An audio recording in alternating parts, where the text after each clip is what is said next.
Welcome to 5 Dubs by MDDC Press. I'm your host, Rebecca Snyder, the Executive Director of the Maryland, Delaware, and DC Press Association, which represents news media in our region. 5 Dubs focuses on the who, what, when, where, and why of local news media. We'll talk with the journalists about the stories behind the news. You can find more information about our guests in the show notes or on our website, www.5-dubs.com. Welcome. I am Rebecca Snyder with the Maryland, Delaware, DC Press Association, and I am delighted to have Anne Tallent, the executive editor of MoCo360, here in the studio today. So welcome, Anne. Thank you so much for having me. I'm excited to talk to you and your listeners and viewers.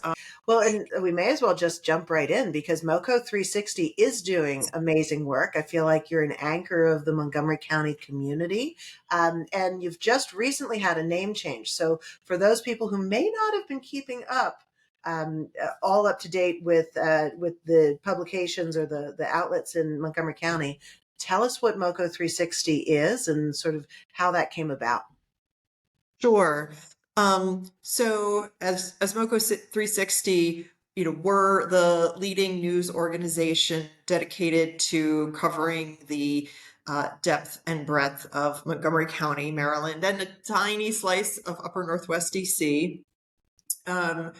We really kind of see ourselves as very mission driven, and the pillars of our work are that we want to inform, connect, and inspire our members of our community. And so we've been really forthright about looking at the needs of our community, in terms of the whole journalism ecosystem, in terms of the community members and demographics.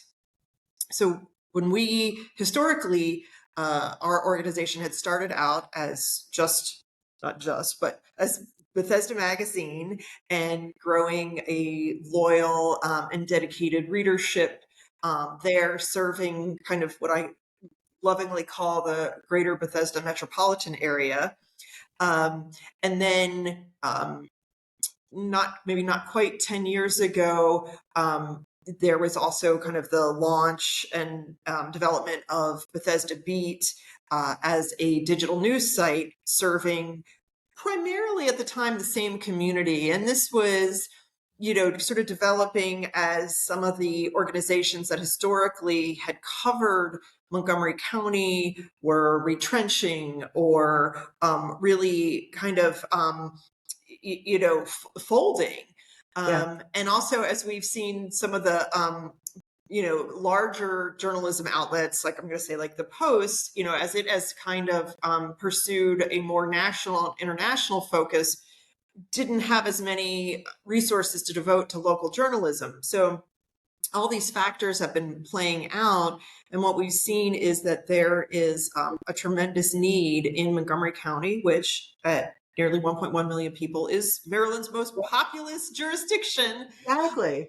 Yes, and in need of good journalism that is, certainly, heeding a public service mission, holding power to account, helping just keep residents, taxpayers, voters apprised of what their decision makers are doing, and then also, helping people have a better sense of their community and what it has to offer. So earlier this year, we launched under a new name, which is MoCo360, which we think speaks to our greater ambition and our mission to serve the entire Montgomery County community, still with a tiny slice of upper Northwest DC, but serving those news needs. And again, with kind of the idea of like we're informing, and that's really, a central tenet of what we do.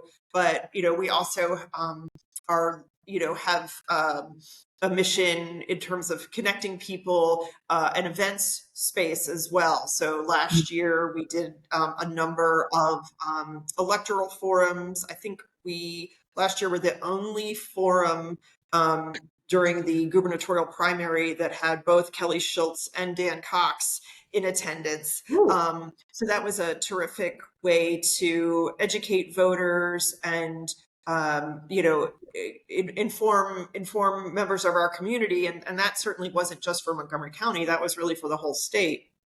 Sure. But we're trying to, use the event space also as a tool of furthering our public service mission. And kind of when we talk about inspire, it's arming people with the information and the confidence to sort of use this knowledge in a way that betters the community or helps them engage with the community. Absolutely. And, I think with Montgomery County, it's Maryland's most populous county. And it also it's a really diverse county. When you think about the Latino population that's there, it's also really highly educated. It's like, there's a lot going on there. And so Absolutely. so I wanted, to talk a little bit about your approach, because you started out as like Bethesda and a little slice of DC, and now you're working to cover the entire county, which is so critically important, because there's not as many news outlets as there once were covering that county. But what's your strategy? How do you approach that as a news gathering effort? Sure. Well, to your point, I mean, the majority of residents in Montgomery County identify as are people of color. Mhm. The census data shows 21% of residents are Black, about 20% are Hispanic, 16% are Asian American. In addition to that, about 10% of residents are Jewish, which is much higher than the national average.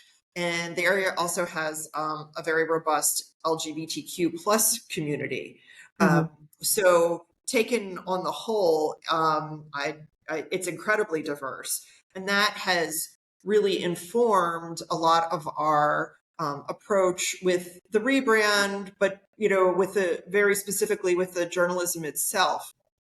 Kind of as we've expanded beyond sort of that greater Bethesda, area to embrace the whole county, that does expand our mission to serving a much more diverse Mhm. readership or potential audience, and that's in terms of race and ethnicity, LGBTQ plus identity, religion, disability status, and we're very cognizant of that.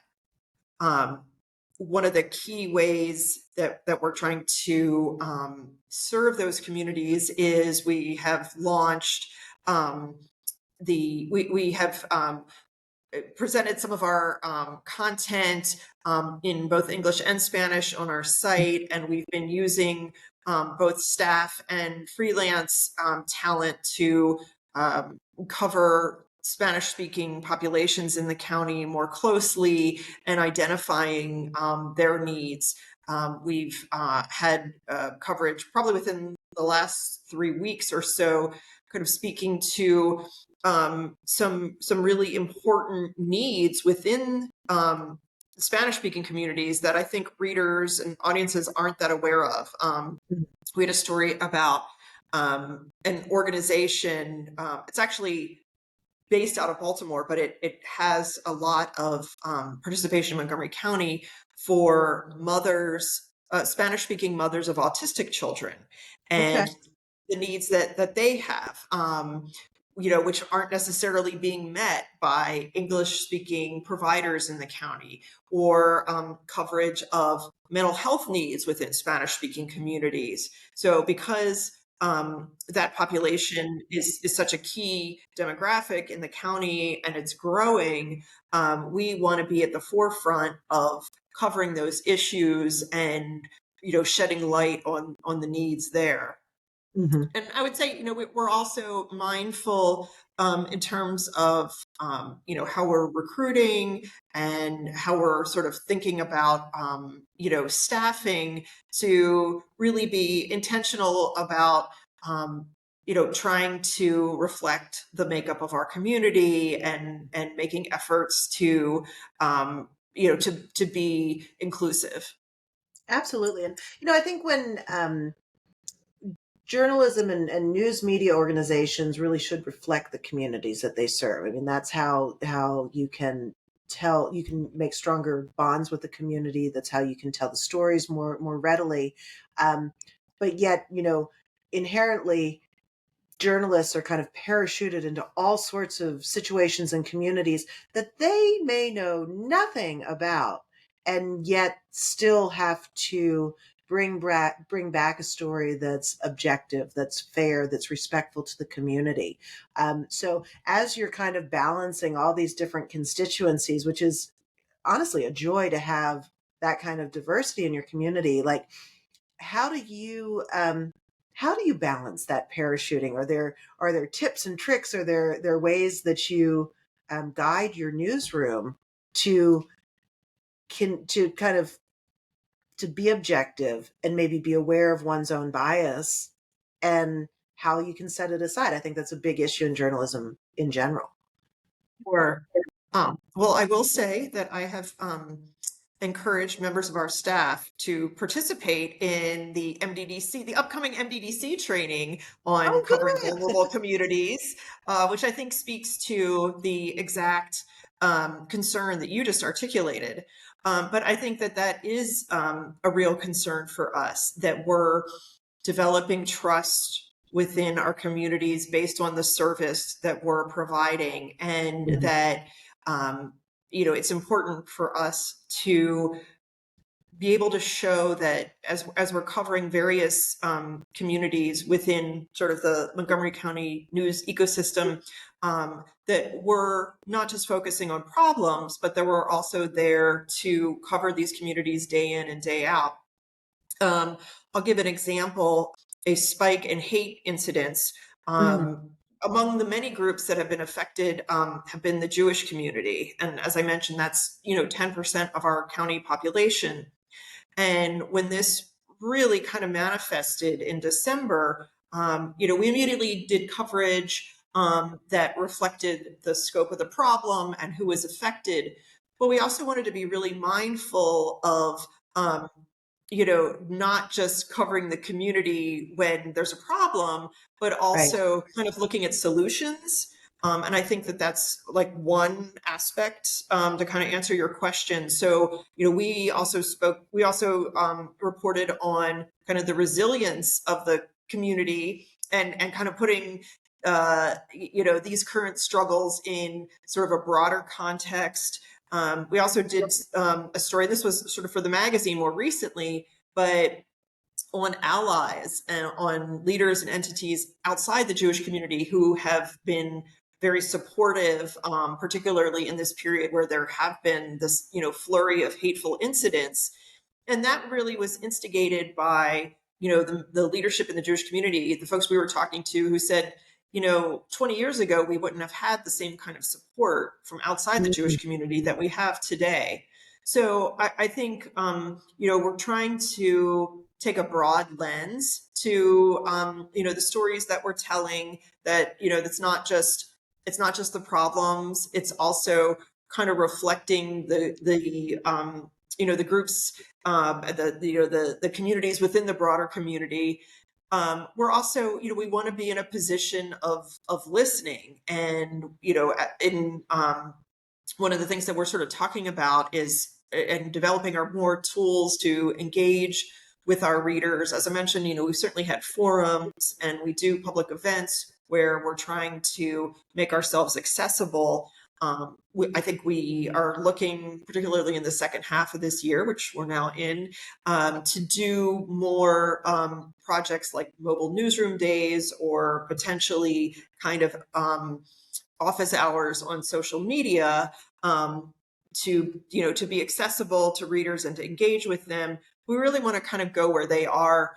Actually, I should say another aspect of the event strategy is trying to be more present at a variety of community events where, hey, we may be sponsors, but it's not just about, showing up and providing, here's copies of the magazine, or here's a QR code to subscribe to the newsletter, but also, furnishing our reporters and our editors to engage with these communities and to say, hey, here's who I am. Here's my business card. I want to know your story.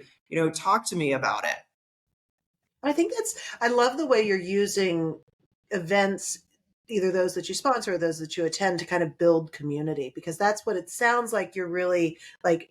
To be most effective in creating a product that's relevant to the community, you have to be a part of the community. And exactly. I think that's where local journalism really shines. And sometimes people get caught up in like, oh, we're doing this, we're doing that. And it all comes back to, are you connecting with the people in your community? Do they feel heard by what you're reporting on, or how you're reporting on it, and staying true to your journalistic principles? And it sounds like that's a little bit of the tack that you're taking. Has that always been sort of baked in at MoCo360, formerly Bethesda Beat in the magazine, or do you, because you're relatively new as executive editor, so right. is that a shift that you're making, or is that just sort of enhancing what's already been there? I'd say it's probably enhancing what's already been here. We're in a funny media market because we're in, the greater DC media market, and a lot of journalists who live in Montgomery County, for instance, don't work for local media. They work for of national publications and sites, and we have a lot of talent here, but I think we have historically, I think we've always tried to tap folks who live in and know the community and have a real earnest desire to to be in touch with different areas of the community and to represent them. But I think what's sort of different now is, we had a change in ownership about 2 years ago.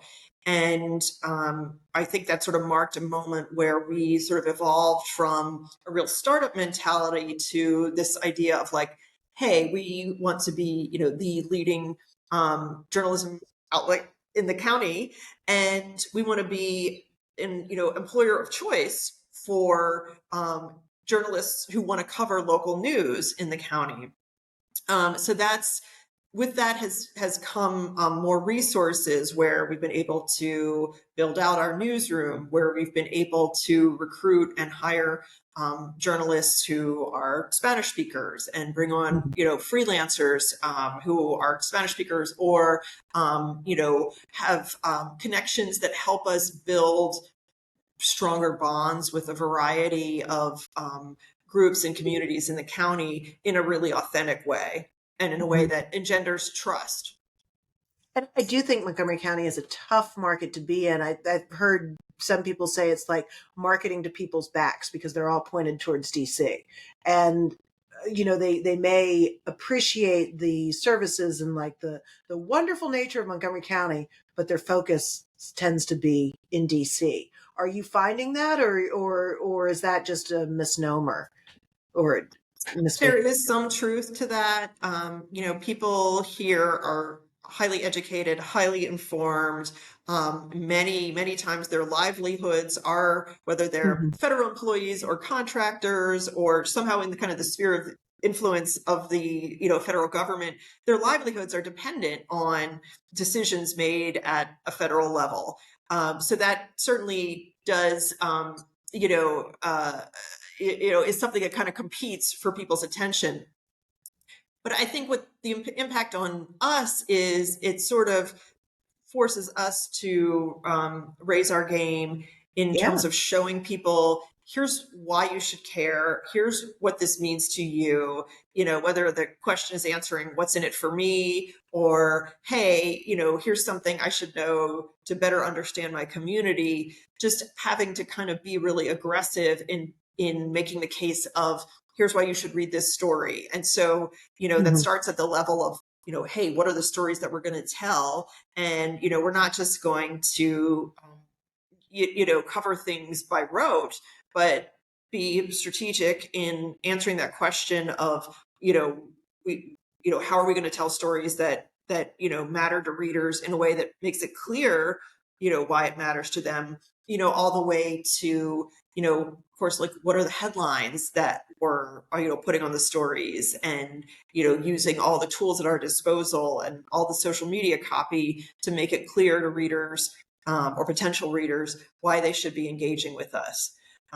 So, and that also means, taking advantage of all the tools at our disposal, or all the weapons in our arsenal, in terms of, our newsletter products, social media platforms, events, both raising brand awareness, but then also, content piece by content piece, thinking about who's the audience for this, how are we going to present it to them in a way that resonates with them, so they'll say, oh yeah, I saw that on MoCo360.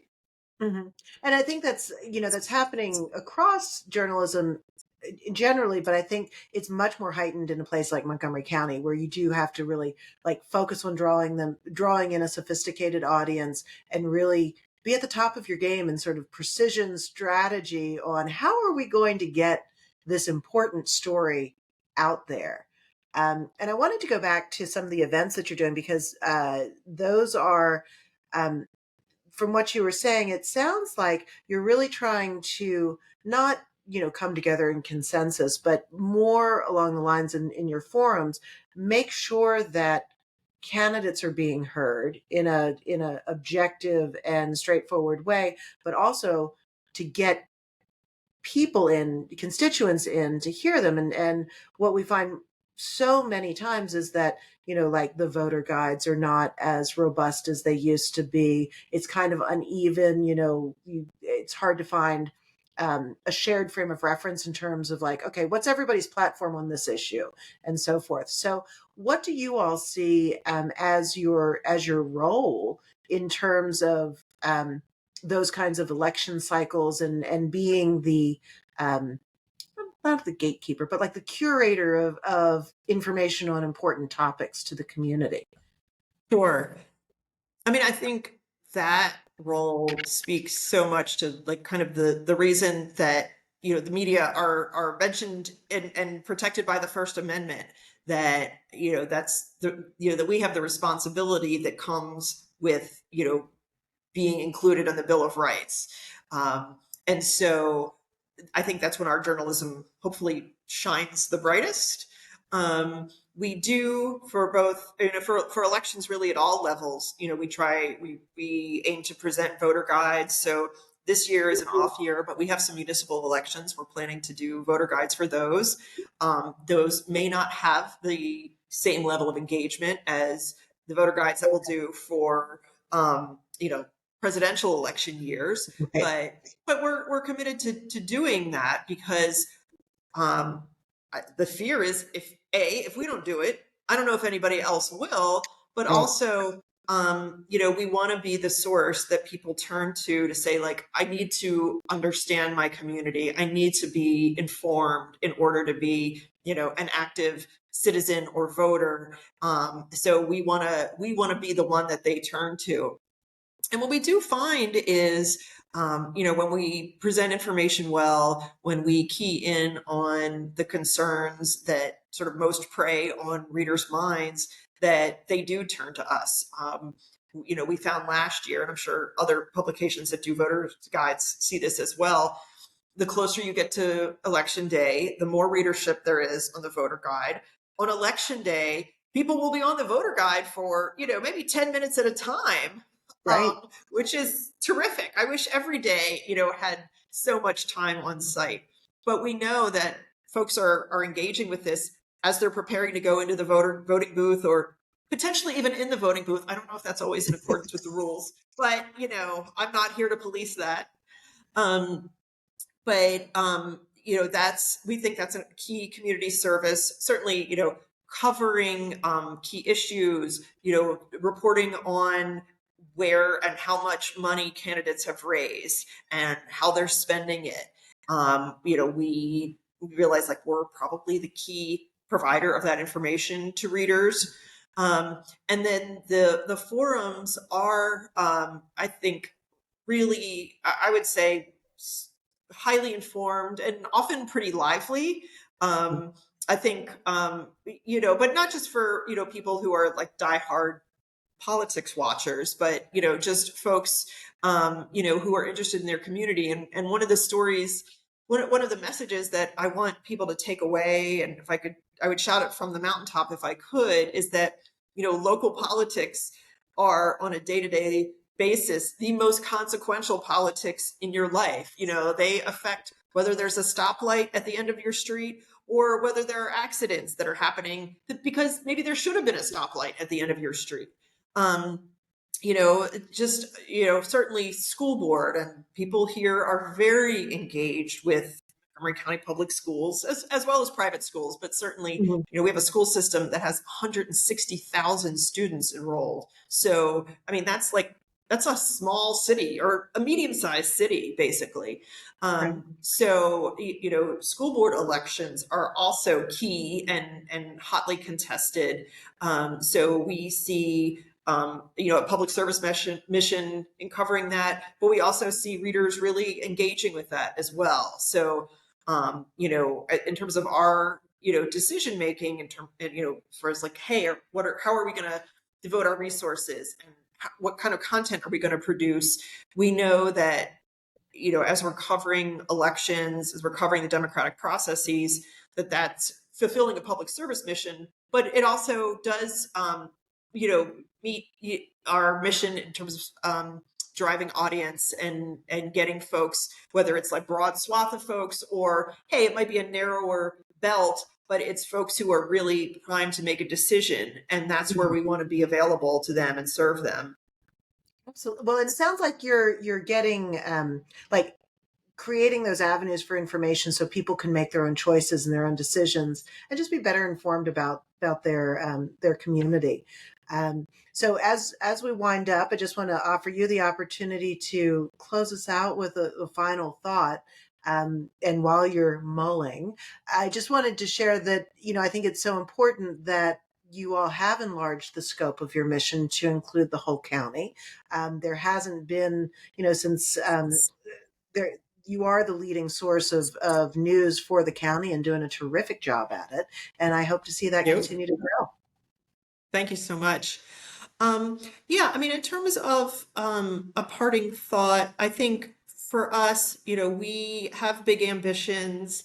We are fortunate that, between, membership, we are a membership supported organization, and advertising revenue and, kind of our ownership structure, we're continuing to grow in ways that will help us serve our community for the long run. And we all hear about the, shifting media landscape. I think for readers and potential readers in Montgomery County, we're we're evaluating, we're seeing this news desert, and, we've sort of taken up the mantle of saying, hey, we're gonna fill that gap, and then some. That our ambition is, to serve, readers, to serve, potential readers, to an even greater degree than was met before, ultimately. And we aim to be, one of the leading news organizations in the state. That's wonderful. Well, and you are well on your way. So thank you so much for spending some time with us today. Come back and see us at your leisure, and we'll talk to you soon. My pleasure. Thank you so much for the time. Thanks for listening to 5 Dubs with Rebecca Snyder. Please subscribe and leave us a 5-star review wherever you download your podcasts so that others can find us. What do you want to know about local journalism? Email me at rsnyder, SNYDER, at mddcpress.com. Interested in supporting our podcast and journalism? Please donate to our 501c3 Press Foundation. Find out more and see the full episode list and show notes at www.5-dubs.com.